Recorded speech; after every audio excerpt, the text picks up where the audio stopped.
Muito bom dia, alunos e alunas do primeiro ano do ensino médio. Como vocês estão? Espero que todos estejam bem, estejam se cuidando nesse período de quarentena, cuidando da família, enfim. Desejo tudo de bom para vocês, tá bem? Nós estamos já na nossa terceira semana de aulas à distância. Espero que todos estejam gostando na medida do possível, né? É o que temos para hoje. E que vocês estejam assimilando o conteúdo também, porque as aulas estão sendo feitas por todos os professores com muito esmero. Espero que vocês estejam participando, usufruindo das aulas à distância, videoaulas.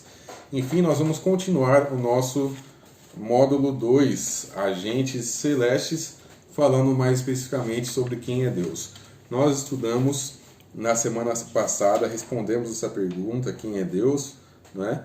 E vimos que ele se revela de várias formas, e especialmente na pessoa de Cristo. E nós vamos entrar nesses pormenores de quais formas Deus se revela. E na página 22, lá no começo, escrito de negrito, nós temos aqui a primeira forma que Deus se revela através da natureza. Nós já falamos algumas vezes a respeito disso, vocês já leram aquele trecho do livro Introdução Geral à Bíblia, que diz algumas formas. Vocês já viram aquele vídeo que nós assistimos na sala de aula sobre o argumento da sintonia fina, como todas as coisas estão finamente ajustadas. E, para finalizar, então, eu queria ler esse versículo que está em Salmo 19, verso 1, diz o seguinte: os céus proclamam a glória de Deus, e o firmamento anuncia as obras das suas mãos. E esse é o argumento, esse é uma via, né, de receber a revelação de Deus. Ele se revela através da natureza. A natureza revela a Deus. Seja em um pôr do sol, seja em uma flor que desabrocha, seja uma criança que nasce de um parto, tudo isso nós vemos como a natureza revela a Deus, como os detalhes, as minúcias, sabe? E as maravilhas revelam de como Deus criou todas as coisas, criou tudo que faz parte da natureza. Você tem autores que questionam essa questão de Deus se revelar através da natureza, com razão, afinal de contas, nada é perfeito, né? No mesmo parto que eu usei como exemplo, você tem as dores da mãe, que dá luz a um filho. Você tem os desastres da natureza, como um terremoto, como um furacão que destrói casas.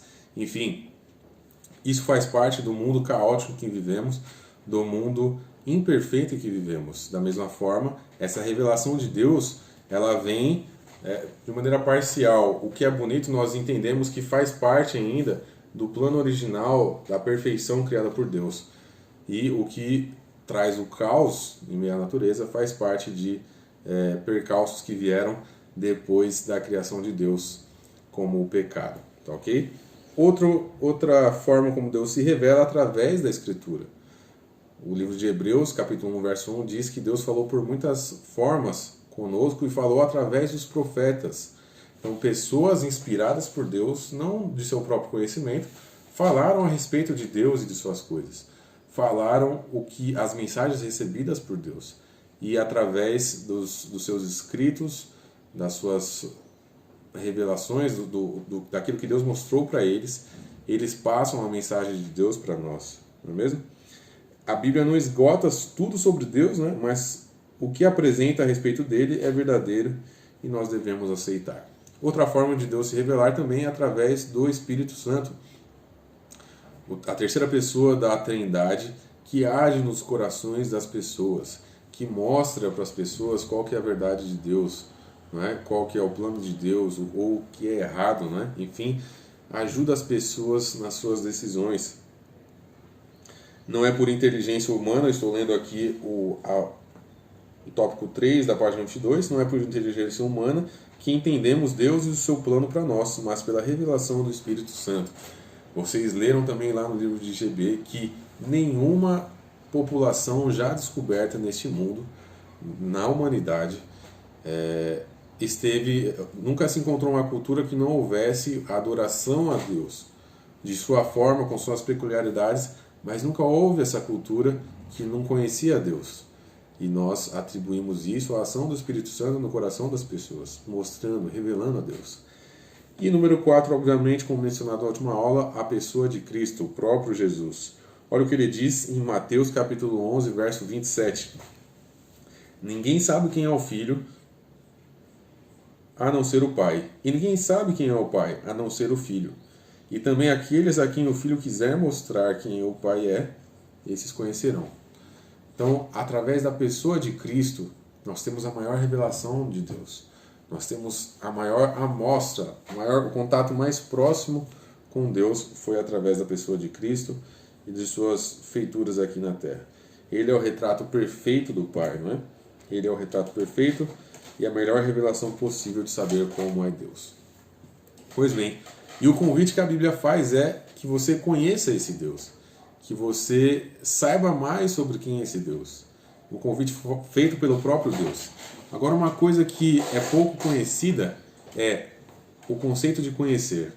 Se eu falo para você conhecer a respeito, sei lá, de uma teoria ou de alguma coisa, você vai pesquisar no Google, você vai fazer uma pesquisa. Mas quando a palavra conhecer era dita lá para os hebreus, para os autores da Bíblia, tinha um significado muito mais profundo. Conhecer significa se relacionar, ter intimidade, conhecer mesmo uma pessoa, mas se relacionando, sabe? Hoje em dia tem um ditado que diz, quem sabe traduza um pouco isso. Quando alguém diz assim, ó, para conhecer tal pessoa, você tem que comer um pacote de sal com ela, ou um saco de sal com ela. E não sei se você já ouviu falar dessa expressão, é um pouco antiga, mas o que isso quer dizer? Como é que você come um saco de sal com uma pessoa? Não dá para comer, né? Colheradas de sal. Mas você vai comer esse saco de sal tendo refeições com ela. E talvez, se você perguntar para sua mãe, para o seu pai, ou para quem faz as refeições aí no seu lar, você vai ver que um saco de sal demora a se esgotar, porque a gente usa pouco sal, né? O sal é muito eficiente no tempero da comida. Ou seja, dentro desse ditado, para conhecer uma pessoa, você tem que ter várias refeições com ela. Você tem que se relacionar, você tem que gastar um saco de sal. E isso retrata um pouco do conceito que os hebreus tinham.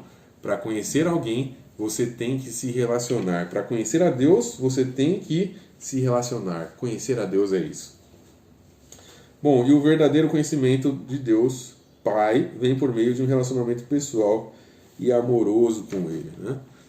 E óbvio, existe muita má compreensão sobre Deus Pai. Muitas pessoas acham que Ele é diferente de Cristo, o amoroso, o misericordioso, mas que Ele é malvado, que Ele é vingativo. Isso não é verdade. Isso pode ser comprovado na Bíblia. Olha o que está escrito em Êxodo 34, versos 6 e 7. Eu sou o Senhor, o Deus eterno, e eu tenho compaixão e misericórdia, não fico irado com facilidade, e a minha fidelidade e o meu amor são tão grandes que não podem ser medidos. Cumpra a minha promessa a milhares de gerações e perdoa o mal e o pecado. Veja bem, Deus é um Deus misericordioso. No Antigo Testamento, que sofre um preconceito de ser palavras mais duras, um tempo onde não havia graça. Pelo contrário, nós temos diversos exemplos da graça e da misericórdia de Deus. O próprio Deus escolhendo Moisés para libertar o povo do Egito. O próprio Deus habitando pessoalmente em uma tenda, em um tabernáculo, no meio do povo, depois da libertação, enquanto eles peregrinavam no deserto. Deus habitava junto com o povo. E a Bíblia diz que as nações vizinhas olhavam para esse povo e se perguntavam assim: quem é esse povo que o próprio Deus habita com eles? Que Deus maravilhoso é esse? Veja, o Deus Pai é um Deus misericordioso.